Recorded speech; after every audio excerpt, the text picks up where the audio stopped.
Myriam Gablier pour un échange sur le sujet de la conscience, qui est un des thèmes phares de notre livre, La revanche du cerveau droit. Que vous connaissez probablement déjà, si vous êtes abonné à notre chaîne. Donc, bonjour Myriam. Bonjour. Nous t'avons rencontré lors d'une interview sur BTLV avec Marjorie. Et en fait, ça a été un véritable coup de foudre, parce que tout ce que tu disais avait un écho extraordinaire avec ce que nous tentons de transmettre dans notre livre. Donc tu ne figures pas parmi les 40 experts de la revanche du cerveau droit, mais tu aurais eu toute ta place. À l'époque, on ne te connaissait pas. Et donc pour ceux qui ne te connaissent pas, actuellement doctorante en histoire, à l'école pratique des hautes études, et tu es formatrice et thérapeute. Tu te définis avant tout comme une chercheuse dans l'âme. Tu es en effet passionnée par tous les sujets qui nous permettent de changer notre vision du monde, et notamment par la passionnante relation, on va dire, entre le corps et l'esprit. Tu es notamment l'auteur d'un ouvrage magnifique qui figure ici, là, qui s'appelle Les mystères de la conscience, et qui est une mine d'informations sur ce sujet complexe. Oui, et nous, ce qu'on a beaucoup apprécié dans tes recherches, ton travail, c'est que vraiment tu as une approche très rigoureuse des phénomènes paranormaux. C'est ce qu'on a essayé de démontrer aussi dans notre livre La revanche du cerveau droit. En fait, on est parti de la métaphore du cerveau droit pour faire un lien entre la science et tout ce qu'on peut appeler la conscience, et également, on va dire, tous les phénomènes intuitifs qu'on n'arrive pas encore à expliquer. Donc c'est pour ça qu'on trouve que tu as toute ta place sur notre chaîne. Et par ailleurs, on voulait préciser que notre chaîne a vocation, bien entendu, à interviewer d'autres experts qui ne sont pas dans le livre. Notre première question est la suivante. Comment es-tu arrivée à écrire ce livre sur la conscience ? Alors ce livre, ça a été vraiment une aventure, parce que ce n'est pas une idée de moi au départ, c'est une idée qui a germé dans l'esprit de Séverine Corson-Schneider, qui est éditrice pour Hachette, et qui a remarqué qu'on parle beaucoup de conscience, mais on ne sait pas toujours de quoi on parle. Et donc elle s'est dit, ça serait super de faire un livre qui permettrait de cartographier un petit peu qu'est-ce que la conscience. Et moi, de moi-même, j'aurais jamais eu l'idée d'écrire un livre sur la conscience, mais on m'a proposé de l'écrire et j'ai fini par dire oui.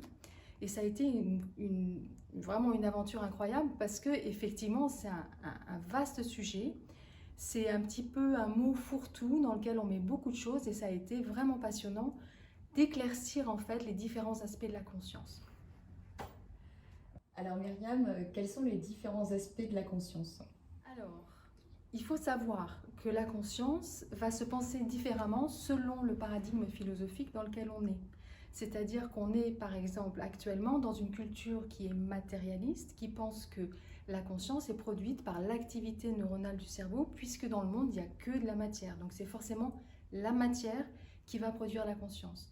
Mais on est aussi héritier d'un paradigme dualiste qui est vieux de plusieurs millénaires, donc notre culture est en fait très marquée par ce paradigme. Et dans ce cas-là, en fait, la conscience est une propriété de l'âme. Donc là, il y a d'un côté le corps et de l'autre côté l'âme, puisque c'est dualiste, il y a deux choses. Et dans ce cas-là, c'est vraiment l'âme qui est consciente. Et il faut savoir qu'il y a aussi d'autres paradigmes philosophiques. Je ne vais pas tous les lister, mais on va dire qu'il y a un paradigme qu'on appelle le monisme intégral, qui veut qu'en fait, il n'y ait qu'une seule chose au final, de laquelle émerge d'un côté la matière et de l'autre l'esprit. Donc selon le paradigme dans lequel on sera, la conscience va se penser très différemment, et c'est important de le savoir. Alors qu'entend-on par corps conscient ? Alors la notion de corps conscient est très intéressante, parce qu'elle transcende justement cet héritage dualiste qui est assez prégnant dans notre culture. Bien que notre culture se veut matérialiste, on voit qu'il y a un héritage assez fort au niveau de la pensée dualiste.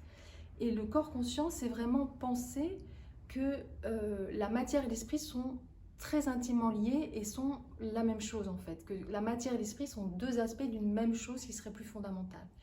Et donc de penser le corps comme ça devient très intéressant, parce qu'on ne peut plus faire la différence entre le corps d'un côté et l'esprit de l'autre. On est obligé de penser une sorte de troisième domaine d'être, et qui serait voilà, ce corps conscient. Donc en ce sens-là, il y a plein d'études de toute façon qui montrent qu'on ne peut plus mettre la matière d'un côté et l'esprit de l'autre.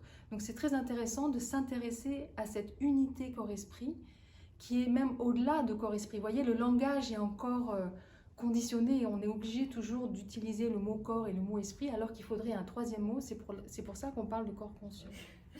Au regard des recherches récentes, est-ce que tu peux nous donner des exemples? Alors oui, c'est important de donner des exemples parce que on ne mesure pas combien on est vraiment dualiste. C'est-à-dire qu'on est dans une culture où les médecins s'occupent du corps et les psychologues s'occupent de l'esprit. Et un psychologue va rarement se demander combien le corps influence la psyché, et un médecin va rarement se demander comment la psyché influence, par exemple, l'apparition d'une maladie. Or, il y a eu des recherches qui ont été faites, et notamment en psychoneuroimmunologie, qui ont clairement montré qu'on ne peut plus tracer une ligne qui permettrait de mettre le corps d'un côté et la conscience de l'autre.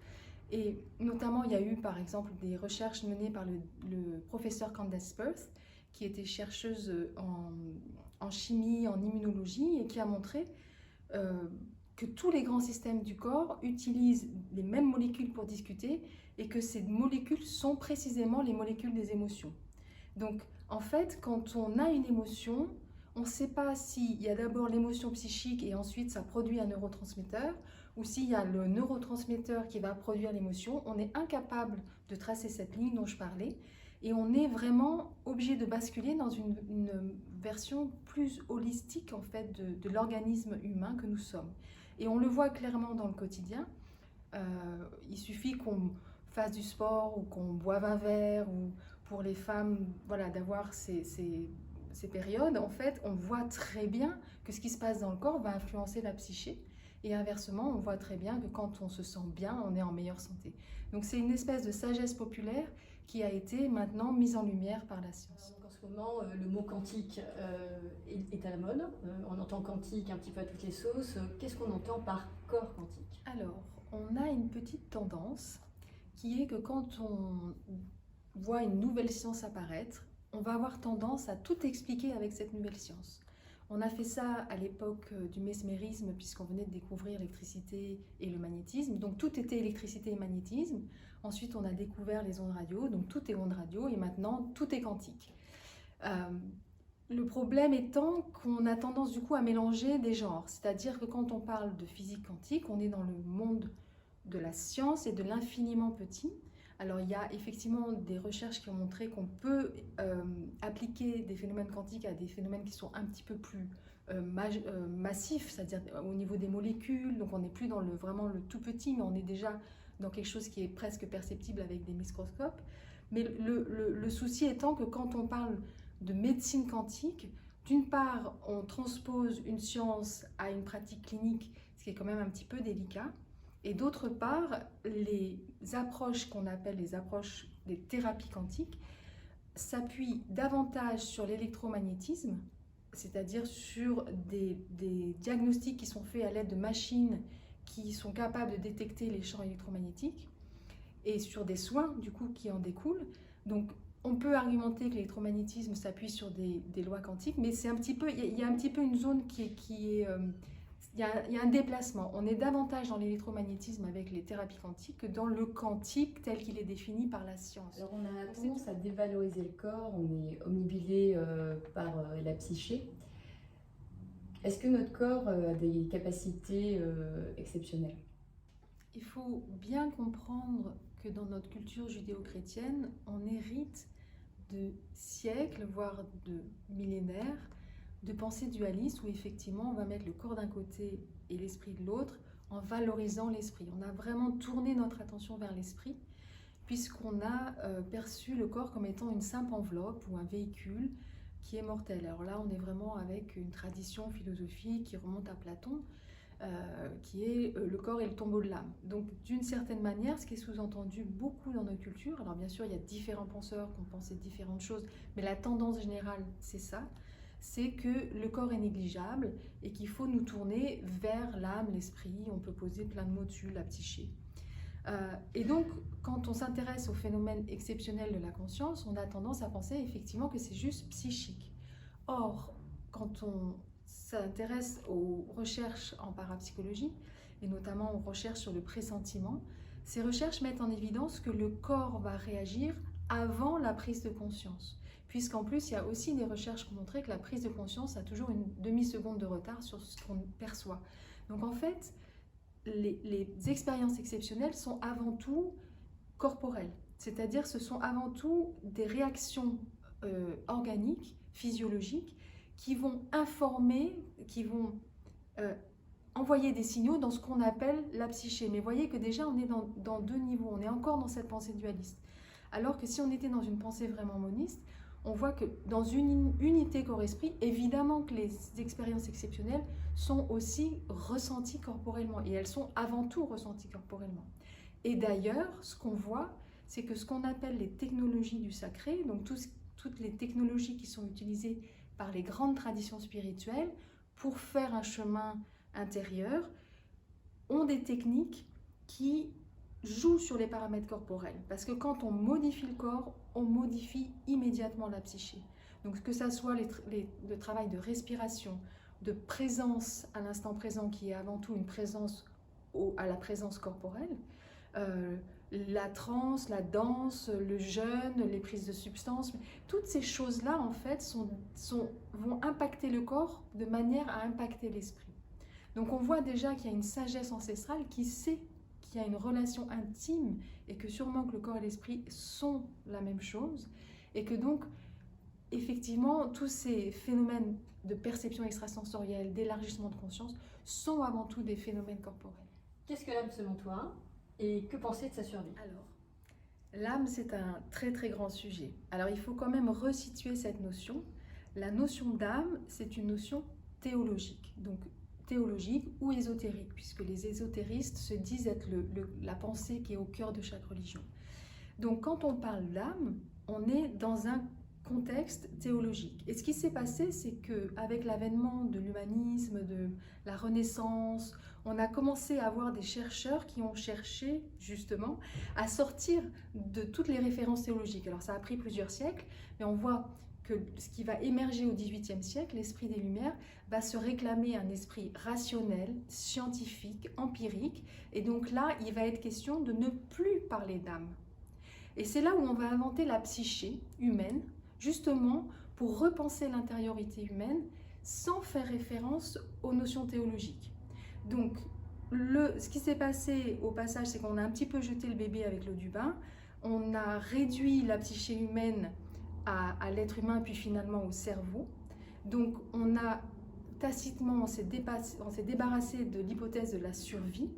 Donc, non seulement il n'était plus question de parler d'âme, mais il a progressivement plus été question de parler de l'hypothèse que quelque chose puisse survivre à la mort du corps. Or, on voit que dans le champ de la recherche en parapsychologie, il y a eu énormément de recherches qui ont été publiées dans des revues à comité de lecture qui sont très sérieuses sur les capacités médiumniques ou sur les expériences de mort imminente ou sur les enfants qui disent avoir déjà vécu, qui laissent à penser qu'il se passe quelque chose au-delà de la mort. Mais quoi? En fait, toute la question, c'est de définir qu'est-ce qui se passe. Alors, d'un côté, c'est intéressant de se débarrasser de la notion d'âme et d'essayer de repenser, de rafraîchir cette question en disant c'est un bout de psychisme. Ou, voilà, on essaye d'élaborer des nouveaux modèles avec les sciences qu'on a aujourd'hui et c'est très très intéressant.